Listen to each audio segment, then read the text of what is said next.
Okay, I'm not going to waste your time by reading this entire thing that they released about the seasonal characters, answering everybody's questions. And this entire time reading this, I didn't have any sort of aha moment where I'm like, oh, that makes sense. It makes sense why they're doing this. Now I get it. This entire read, I don't see the reason why they're doing this. It doesn't make sense to me. I just made a video talking about how the community will never be satisfied about anything that the developers do. It doesn't matter what they do. The community is always going to complain about it. It's true. That's how it's always been in the past as well. And I think that me making that video, I was giving the developers credit. I didn't fully understand everything that they were doing.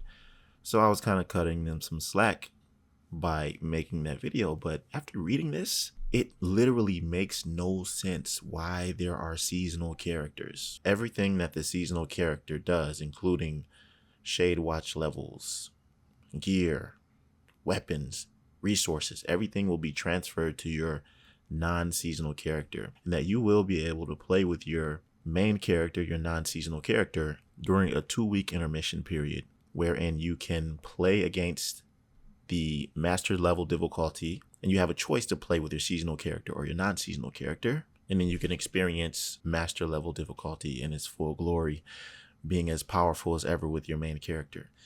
I don't understand what the whole purpose of all of this is. I really don't.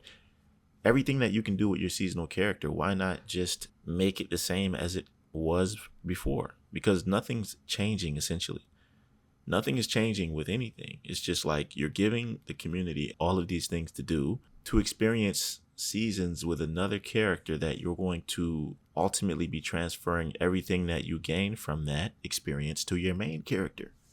And that's what the result of every single question there is that's been posed. They say they're going to give us a temporary stash that we can use with our seasonal characters, and then if you don't use up that stash by the time that the season is over, you can't create a new seasonal character when the next season comes. And listen, I'm not trying to be a smart aleck here or anything like that. This is the first time I'm able to see everything that's happening all at once, and they're explaining their position completely, and I just don't get it. I don't understand what is the point of this. I really don't.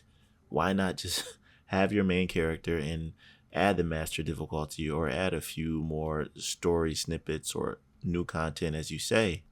Here's a question. What's the point of keeping your main character if you can't use them for 90% of future content coming in the game? We've taken measures to ensure that both seasonal and non-seasonal characters have meaningful roles and cool things to do in the game. The current model reinforces the way a lot of players are using some characters as support for their main character at the account level. Seasonal characters serve a similar purpose, on top of facilitating an awesome experience in the season through manhunts and modifiers. Additionally, seasonal characters also contribute to the overall account progression, which is represented through the power level of the main character. I don't know.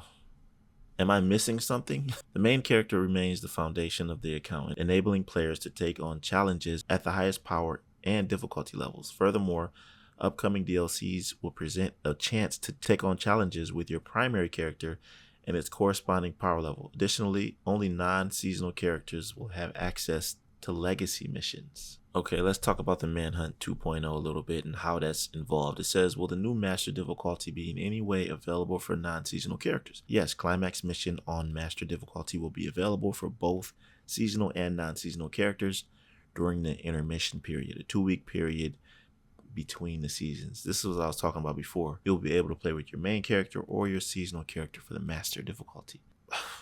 I don't know.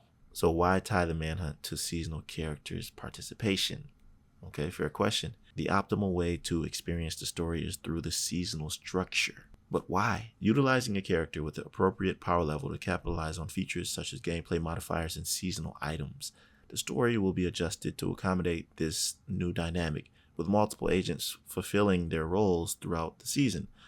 Moreover, after the season ends, players can opt for climax missions using either their seasonal or primary characters. Alright, bottom line, I've been playing this game for several years, and at this point, I see what they're trying to do.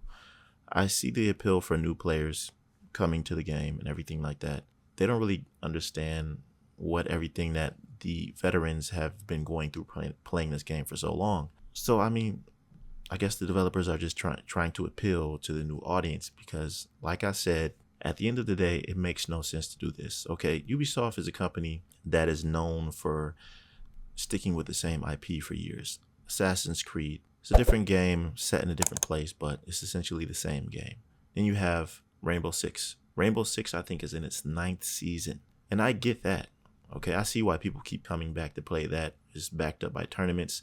It's dedicated servers. It's fair PvP. And they add consistent new characters to the game. And get this, it's all PvP. So the redundancy is lessened. So there's more of an incentive to come back and play because there's a sense of competitiveness to the nature of PvP in general. And so they keep doing these new seasons and they keep reinforcing new maps and new characters or whatever. I get that.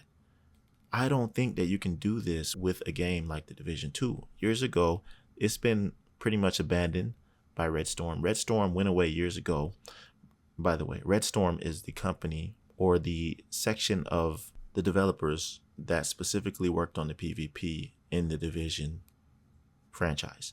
They went away years ago to work on the Division Heartland. Guess what? Heartland's been canceled. So what happened to them? My point is that Division 2 is not a PvP focused game. I've done many polls and I've asked many people what they play or what they prefer. They prefer PvE.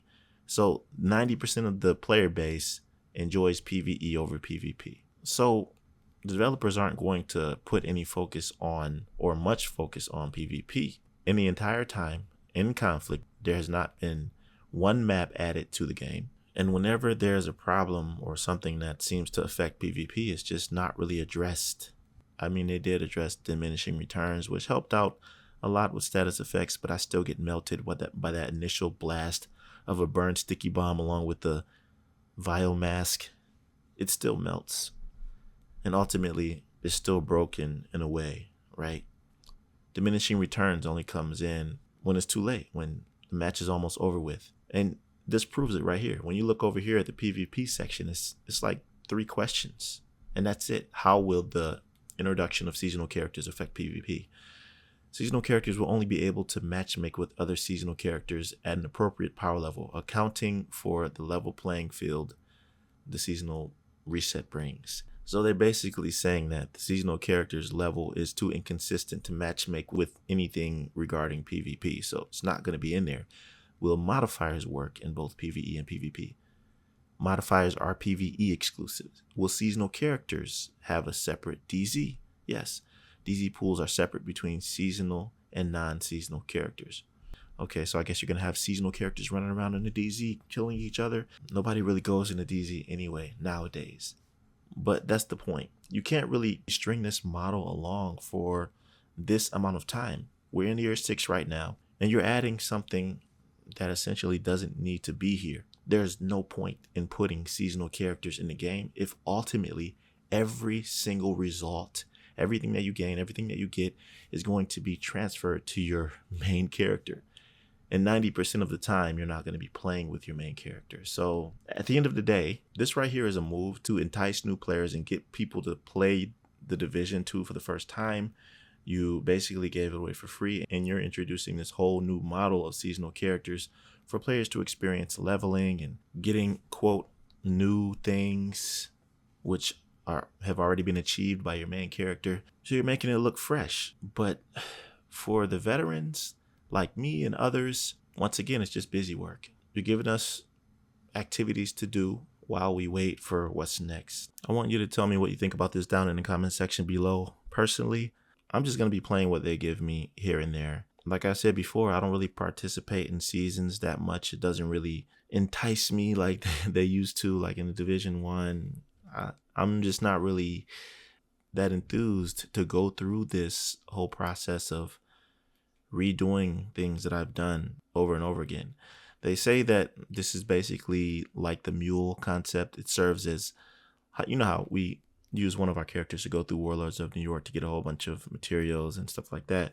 They say that the seasonal characters serve a similar purpose. I mean, are they going to give, is the seasonal character going to give us tons of materials for completing the campaign again, or for getting to level 40, or completing the season? Is it going to give us a buttload of materials like completing Warlords of New York does with our mule character? I don't think so, but I guess we'll have to see. Once again, we haven't played this yet. It hasn't come out yet, but we'll see soon enough. But from reading this FAQ, the result of every single question comes to shade levels, proficiency ranks, stash items, and collectibles will be transferred to your main character. Yeah, so I don't know. That's pretty much all I have to say. I don't know what else to say, honestly. Please don't drag this game out for another year, and please announce something new, not something we've already done that is framed as something that we haven't done. Anyways, tell me what you think about this down in the comment section. I really want to know what you think about this. Am I missing something? Is there something that I'm not seeing here? I really don't see the point of this, and I'm not being smart about it. I really don't see the purpose. And I know I sound like a broken record, but that's all I gotta say. Like the video if you like this conversation, and subscribe to my channel if you're new here. I'll see you in the next one. Be right out.